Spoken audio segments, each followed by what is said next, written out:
Assalamualaikum warahmatullahi wabarakatuh.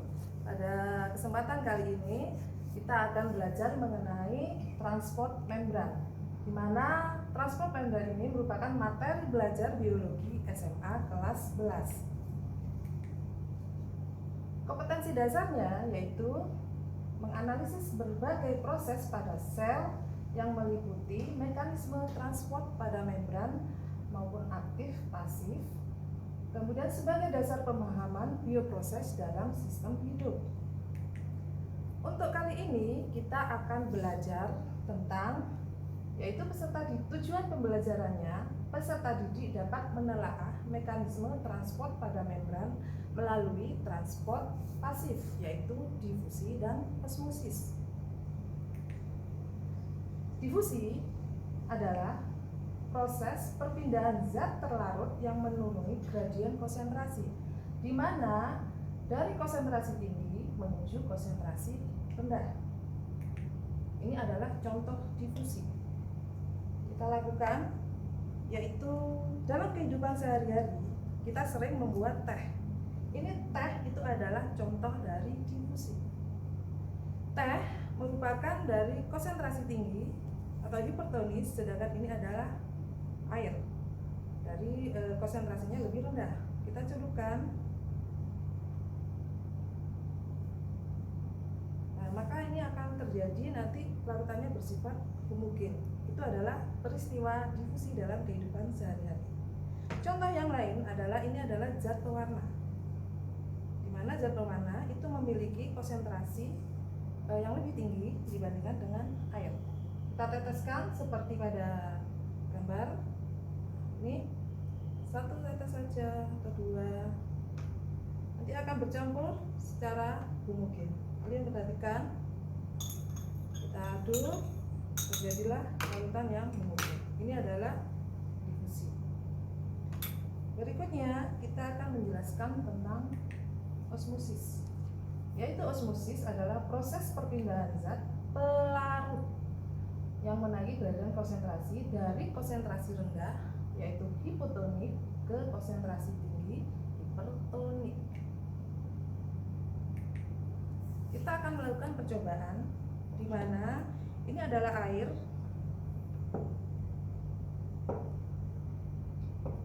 Kita masuki kentang, kita memotong kentang. Ini ukurannya awalnya adalah 3 gram. Jadi semua dikasih kentang. Masukkan kentangnya. Kemudian kita menimbang garam.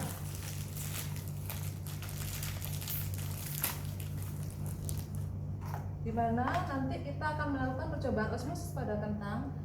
Kentang awal itu adalah 3 gram semua. Kemudian ada tabung 1, beker kelas 1, 2, 3, 4.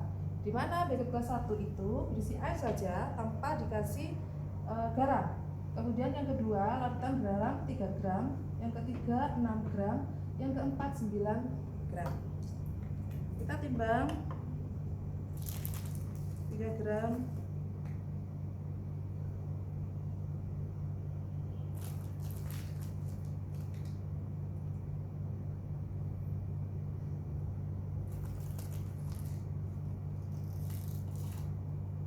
Kita masukkan semua ke sini.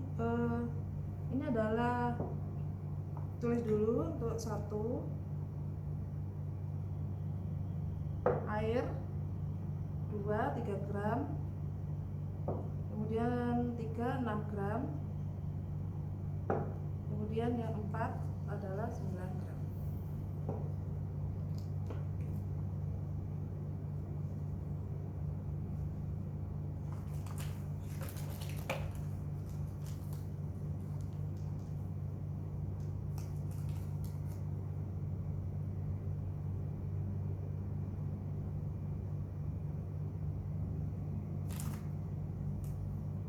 Kita masukkan.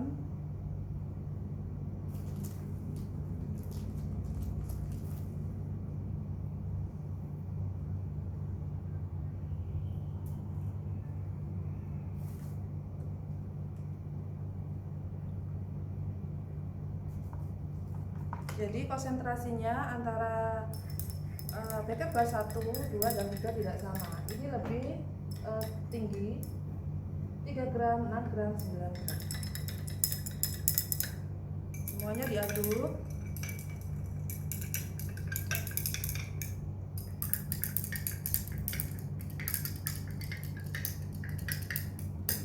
Dikasih pewarna semuanya supaya menandakan nanti warna larutannya masuk ke dalam kentang.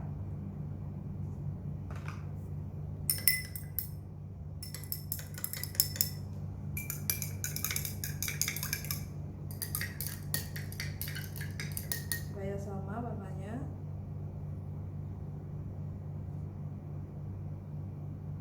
Kita tambahkan lagi karena larutannya lebih pekat.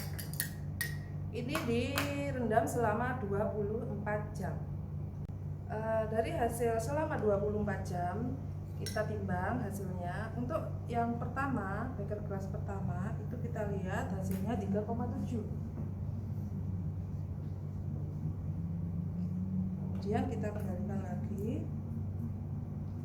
Untuk beker kelas yang kedua itu adalah 2,9.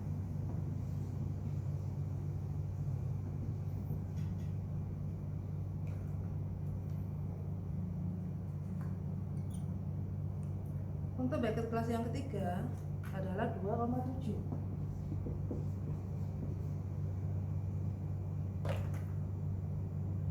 Sedangkan untuk beker kelas yang keempat, di mana larutannya lebih tinggi konsentrasinya, itu adalah 2,5. Berdasarkan hasil dari percobaan ini, apa yang akan kita simpulkan? Yaitu di mana kalau dimasukkan ke dalam air saja, maka dia akan bertambah beratnya. Sedangkan dimasukkan ke dalam larutan garam, di mana larutan garam memiliki konsentrasi yang lebih tinggi, maka berat kentang akan berkurang. Dari data ini, yang kedua 2,9, 2,7, 2,5 gram. Jadi kita lihat lagi apa yang terjadi pada osmosis pada tumbuhan, yaitu kentang tadi apabila dimasukkan ke dalam sel kentang, dimasukkan ke dalam hipertonis, di mana hipertonis itu adalah larutan garam, maka air dalam kentang akan keluar sehingga berat kentang akan semakin berkurang. Kemudian jika dimasukkan ke dalam larutan yang isotonis, di mana nanti ada air yang masuk, ada air yang keluar, dia akan bersifat normal atau flaccid. Kemudian untuk kentang yang dimasukkan ke dalam hipotonis, yaitu konsentrasinya lebih rendah, air akan masuk ke dalam kentang atau sel-sel kentang, di mana akan terjadi tourniquet, dia akan mengalami pertambahan volume. Kemudian untuk yang hipertonis terjadi plasmolisis. Apa itu plasmolisis? Yaitu plasmolisis adalah keluarnya membran dari dinding sel. Jadi dia akan mengkerut. Selnya akan air dalam kentang, dalam tumbuhan itu akan keluar. Berikutnya adalah osmosis.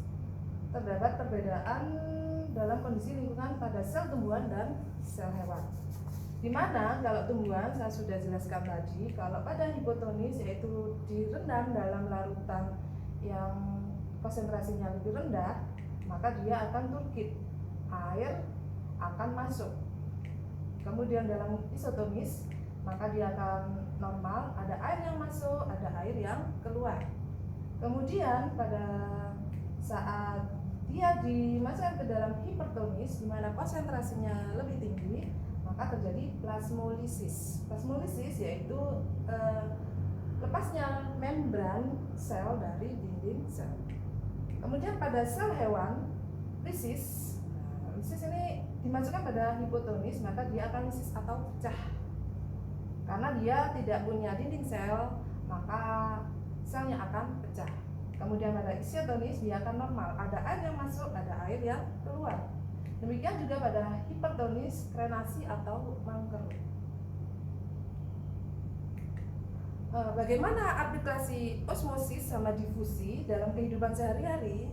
Sudah saya jelaskan tadi, untuk membuat ini misalnya sirup, itu adalah peristiwa difusi dalam kehidupan sehari-hari. Misalnya dalam kehidupan sehari-hari, peristiwa osmosis adalah kalau kalian pengen rujaan, biasanya nanas itu kan gatal. Gatal itu adalah getahnya. Supaya tidak gatal, maka dikasih garam. Kita kupas. Biasanya dalam sehari-hari itu nanas akan nanti dikasih garam.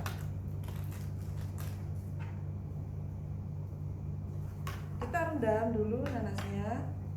Nanti setelah itu dicuci, maka getah atau air yang ada di dalam nanas akan keluar, sehingga kalian bisa makan nanas dengan tidak merasakan gatal pada lidah Anda. Demikian dari saya, terima kasih. Wassalamualaikum warahmatullahi wabarakatuh.